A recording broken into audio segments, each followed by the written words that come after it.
السلام عليكم. وعليكم السلام ورحمة الله وبركاته. باش ماما سايجان زور بالريز أقول بان دست معكم.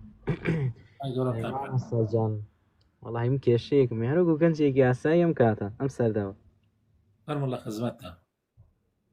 أوي وكو سعو بيانا سمكاك السامان بويكا أو ناسي أساق ستانا كر بيكو باسي مزقوتو شتانا كر إيه. والله وتمام سايجان منيش زور دميكا بيلا مزقوتا براوم أكو أوبيا سا خويا ساي بمنالي زور شتمكر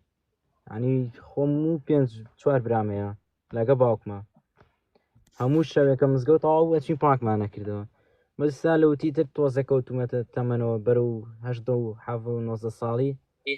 نزیکی 2 ساڵ زیاترە بێ مامۆستان نوێژ دابڕاوم بۆ وەڵاهی بڵێم بۆ مامۆستای ئیتر تووشی هەنێ تاوان بوومەوە تۆ باکەم ئەگەڕێمەوە سەری ینی وەگۆ بڵێ چۆم لێ ئاڵودەیەوی باشە بەدەمە تەقەیە خۆش بکەین منە تۆ مامۆستای تو ئەگەر ئێستا لەگەڵ باوک تابینە تێک بچێ یا لەگەڵ دایک تابینە تێک بچێ ینی مەسا شتێ بکەی بە قسەی دایک و باوکت نەکەی ینی ئێوارە ناڕۆیتەوە بۆ ماڵ وەڵی بەرۆڵە کەس هەیە لە دایکی عاجز بێ حتا بە قسەیشی نەکە ئیسە بۆ نمونە من جاری وایەکێ لە مناڵەکانم بە قسەیشم ناکەن بەس هەموو جارە دێن باوشم پیاکەن یعنی لە شتێک ئاڵم کوڕم بۆ واتە نەکرد بۆ نەتخێنە بۆ کەوتی لە مەکتەبە تێ باوشم پیاکاو ئاوا ماچ مەکا و ئاشت مەکاتەوە یعنی کێ هەیە لە دایک یعنی لە عەفوەن کێ هەیە ئەوەندەی خوا بەڕەحم بێ حتا لە حەدیثێکا پێغەمبەری خوا فەرمێ صلی الله علیه وسلم فەرمێ خوای تعالی واللهی لە دایکتان بەڕەحمترە لە دایکتان قسەکە و ڕاستەوم زۆر بیست بۆیە ئەزیزەکەم چەندێک گوناحت کردبێ و چەندێکیش ئالوودە بێبی بە گوناحەوە قەت لێل خوای عاجز مەبە قەت لێل خوا عاجز مەبە لە من عاجز ببە لە برادر عاجز ببە لە ماڵ و عاجز ببە لە خزم و کەسوکارت عاجز ببە بەس قەت لێل خوایە سڵح با دائیمەن ئاشتیەکە هەبێ لەگەڵ خوایە من کوڕێک مەناسی دایکی عیلەیەکی زۆر بسڵمانن گشتیان زۆر بسڵمانن وتی مامۆسا بەدەستی کوڕەکەمەوە گیرم منیش وتم بۆ دایکەکەم بۆچی وتی مامۆسا ئێمە گشتمان ئەهلی نوێژین و نوێژی بەیانیش بە جەماعەتەکەین ئەی هاوار ئەم کوڕەمانەوازی لە نوێژ هێناوە و دوعای شەڕی لێەکەین داوای لێەکەین ئەڵێن خوایە لە ناوی بدە خوایە چی پێ بکە خوایە چی پێ بکە وتم نەکەی بیکە خاتر ئەو خوا دوعای لێ مەکە ئەم کوڕەتە لەوانەیە بەو دوعای تۆ تیا بچێ ئەی وتی مامۆسا ئاخر زۆر بێگوێ وتم ئەو کوڕە شتێکی هەیە لەوانەیە عوزرێکی هەبێ لەوانەیە لێتەکەڵبوونێکی هەبێ لەوانەیە بێئومێد بوو بێ لەوەی خوالی خۆش ببێ قەت دوعای شەڕی لێ مەکە بەخوا مامۆسا دوعام زۆر لێ کردە سبحان الله کەمێکی پێچوو ماوەیەکی کەم سێرم نامەیەکی بۆم ناردەیە بە گریانەوە کوڕەکەی لەسەر شاخی ئەزمەر لە سلێمانی بەر بۆ خوارەوە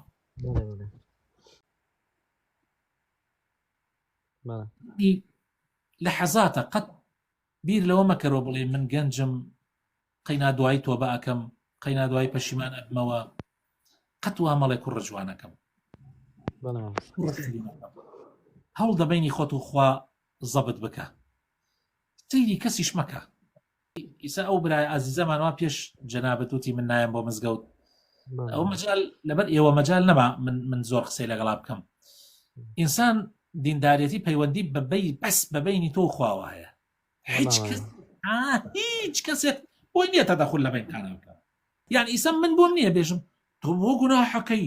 ئیتر نوێژ مەکە گشتمان گوناحەکەین گشتمان گوناحەکەین هەموو نەوعەکانی ئیتر من لێرە ڕوونکردنەوەی زیاتر نادەم گەنج جۆرێک گوناحی هەیە بەتەمەن گوناحەکانی جۆرێکی ترە ژن گوناحەکانی جۆرێکی ترە یعنی هەر یەکێک و گوناحەکانی شێوازێکە بەس گشتی لە ئەخیرە تەسەوەرەکەی غیبەتکردن کە لای ئێمە ها وەکو بنێشتە شتێکی خۆشی ئاساییە مامۆستا وایە وەڵام دەی ئاگات لێتی غیبەت لە زینا گەورەترە غیبەت لە زینا گەورەترە زانایان ئەڵێن غیبەت لە زینا گەورەترە سیر کە بەڕێز معنای وایە بێژی کەسێک هەبێ گوناحبار نەبێت دەگمەنمان هەیە مەگەر پێغەمبەرەکان گوناحیان نەکردبێ گشتمان قابلین بەوەی گوناح بکەین بەڵام بینی خۆت کە سیلەیە سیلە پەیوەندیەکەیە پێوتێ سیلە سیلە یعنی پەیوەندی یعنی پەیوەندی یعنی سەڵات یعنی پەیوەندی ئەو تەڵەم بۆ پەیوەندی کە دەبین خۆت و خوایە مەی بچڕێنە وەڵاهی مامۆستا گیان ئەگەر بێمە سەر حەق پێوە بڵێم زیکری خۆمەکەم ئێستا بۆ نمونە تۆ ئێستا کە تۆ نانەخۆی بسمیلاکی کە تەواو بێ الحەمدولیلا هەر شتێ بێ چی پێڵم بەخواڵم لە مناڵی نوێژم ناڕووی حەوت ساڵ ڕەمەزانم ناڕۆیشت یەک مانگی ڕەمەزان و گەنج نەبووی ئەوە ئازایی نییە ئیسا حەساوە ئێستا ڕەحمەت لێوێ ئێستا حساوە حەساوە ئێستا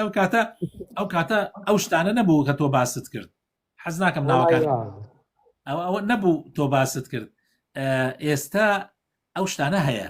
ئەو شتانە کە پیا بوو پیا ئەو پیاوەیە کە واز لە نوێژەکانی نەیەنێ حتا ئەو گوناحەش ئەگەر هەر هەبوو هەموو ڕۆژێک تۆ داوا بکە خوای گەورەی یارمەتیتدا نوێژ بکە ئەزانی ئیسە بۆچی تەمەڵ بوویتە خۆت ناشۆی لەبەر ئەوەی تەمەڵ بوویتە خۆت ناشۆی هۆکارەکەی وێ نوێژ ناکەی بەڵام ئەگەر نوێژ بکەی بەخوا تەمەڵ نابی خۆت ناشۆی تۆ خۆت ئەلحەمدولیلا مسلمانی پیاوێکی چاکی کەسایەتیەکی ئەزانم ئیمانەکەت لە قسەکان تا ئیمانەکە دیارە کاتی هەست بە تاوانەکەیت و قسەکەی ئەو پەڕی شعورە کە تۆ کەسێکی هەست بە شەرمەزاریەکەی لە بەرامبەر خوای پەروەردگار عفو مامۆستا گیان قسەشەکی بەس وەڵی من ناڵێم وەسفە شتێکە لە ڕووی ئەدەبەوە زۆر باشم دڵنیام تاوانێکم کردبوو وازم لێی هێناوە بەستر نوێژەکەی ناتوان بێمەوە سەری دڵنیام بەڵام نوێژەکە مەجای تیان نییە کوڕە جوانەکەم کوڕە شرینەکەم لەبەر ئەوەی کە تو بڕێ قسەت کرد ئەگینا حەز مەکرد ناوتش بزانم بەڵام لەبەر ئەوەی قسەکانت کردێ لەبەرەوەی حەز ناکەم ناوت بزانم خۆم حەز ناکەم ناوت بزانم لە تایبەتیش من لە خزمەت تام لە تایبەت ئەمە ئەم کەسێک کا لە بەرامبرت وا داینە باوکتە وا داینە مامتە وا داینە برای گەورەتە وا داینە هاوڕێیەکی بەیەکەوە ئەبینە هاوڕێ من لە تایبەتە نامەم بوو بنێرە ئینشاء الله بە ئیزنی خوای پەروەردگار ومێ دەکەم ئینشاء الله دەستکەیتە نوێشکردن و ڕێگا چارەتیش بۆدا ئەنەم ئینشاء الله چی بکەیت و چی نەکەی ئینشاء الله سەربەرز ئەبی ئینشاء الله خوای گەورە بۆ خاتر ناوجوانەکانی خۆی ڕەحمت پێەکە ئینشاء الله لە تایبەت بە زیاتر و زیاتر بە یەک ئاشنا ئەبین و ئینشاء الله هەرچیا لە دڵتا و ڕێگا چارەکانیش ئینشاء الله لەوێ بەیەکەوە باسەکەین الله سەربەرزت کە ڕووبکەرە خوای گەورە وعد بە لە بینی خۆت و خوای گەورە کە خۆت گەنجێکی جوانی تو ئیمانداری براگیان نوێژ و عیبادەت پاڕانەوەی دوور کات نوێژ لەسەر بەرمان لە خوای گەورە لە هەموو شتێ نەجاتەیە لە هەموو ناخۆشیەک هەر کاتێ بێتاقەت بووی بڕۆ دوو لە بری بچی سەیری تەلەڤیزیۆنێکەی ڤیدیۆیەکەی مۆبایلێکەی دەستنوێژێ بگرە و دوور کات نوێشکە قورئانەکە بگرە بەدەستەوە خوێنەواری دوو لاپەڕە قورئان بخوێنە جا بزانە خوای گەورە چۆن ژیانێکی پڕخۆشی بۆ فراوانەکات تا ئەو کارانە نەکەیت نازانیت لەوە چێ بڵێ ئەمە هەر بەدەمی خۆی ئەم خوشکەواڵێ ساگەڵی ڕاستە بە قوربانم دایجانۆکی قسێ وەڵی ئەو خۆگەی گوێشت لێم بوو بێ عفو مامۆستایەک دەقەیتر با من بڕۆم حەزەکە یەک ساعتتر قسە بکە لە خزمەت تاین با قوربان مامۆستا گیان با کاتیوانش ناکەم دایجان قسەکە و جوانە تۆ ئەڵەی لەباتی ئەو ڤیدۆشتە نوێشکە بەس من بە مامۆستامت من ئەسە بەم دەقەیەشەوە و قسەیاکەم میجانم نوێژی نییە باشە کاکەیان ئێستا ناتوانیت ئەوم لە حەزوری مامۆستا و ئەم بەڕێزانە لەم ژوورە هەموو دوعای خێرێ بۆکەن مامۆستاگیان خەجاڵەتم وعد بە ئێستا هەستە بڕۆ حەمامێ بکە و دەستنوێژێ بکرە و دوور کات نوێش بکە بڕۆ شەیتان بە نەعلەتکە جابزانە بەختەوەرە بیان نا مامۆستا سامان لەو بارەوە نسیحەتێکی بکە مامۆستای بەڕێز لە قورئانی پیرۆزە الله تعالی فەرموویە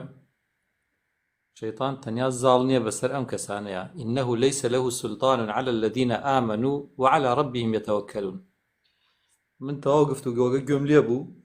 برا بەڕێزە گەنجە ئینشاءڵڵا سەرکەوتووە بێ. سلام لەگەڵ وێن بێ. بەڵام ئەگەر بەو حاڵی ئێستا بڕوا قەناعەت کولیم بەوە هەیە شەیاطین تەواو زاڵەوە سەریە. وەڵاهی قسە گەوتەوە. خاڵ دووەم قەناعەتم بەوە هەیە بەڕێستان گەنجن ئاساییە هەنێشت هەیە لە گەنجیا ڕۆدا هیچ کێشێکمانە لەگەڵەوەکو مامۆستا ئاماژەی پێ کرد. بەڵام ئەم ئاسایی بوونە کاتێککە وەکو گەنج بەڵام هیچ ئاسایی نییە کە تۆ نوێژ نەکەی. بۆچی ئاسایی نییە؟ چونکە بە تەواوەتی داڕوخی نەفسیەتت زۆر ماندوو ئەوێ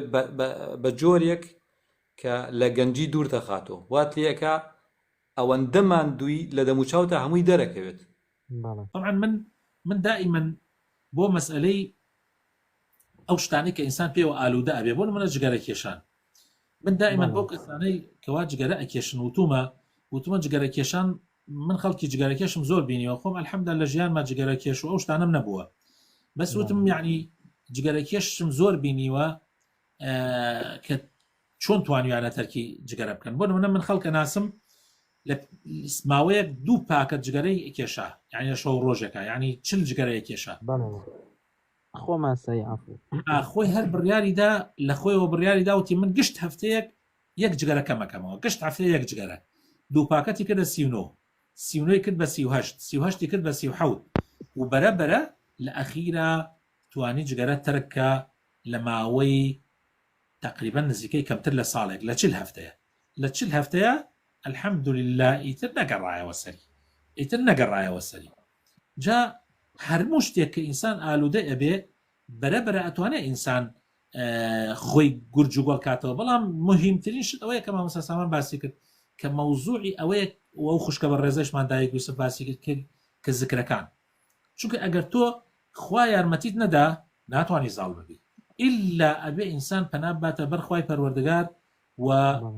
خوای تەعالا یارمەتیت دا جا ئینشاءالله لەبەرەوەی ئەو بەڕێزە زۆر ئەڵێ حەزەکەم قسە بکەم بۆ من زۆر درەنگە ئیجازەی تۆ ئەدەین و ئینشاءالله بۆ جارێکی تریان یا لە ڕێگای تایبەتەوە ئینشاءالله توانین لەگەڵێکا بدوین سەربەرست کا و موفق بی ئینشاءالله سەربەرز بی ئینشاءالله الله دێ ڕازی بی. السلام علیکم ورحمة الله وبركاته. ورحمة الله وبركاته.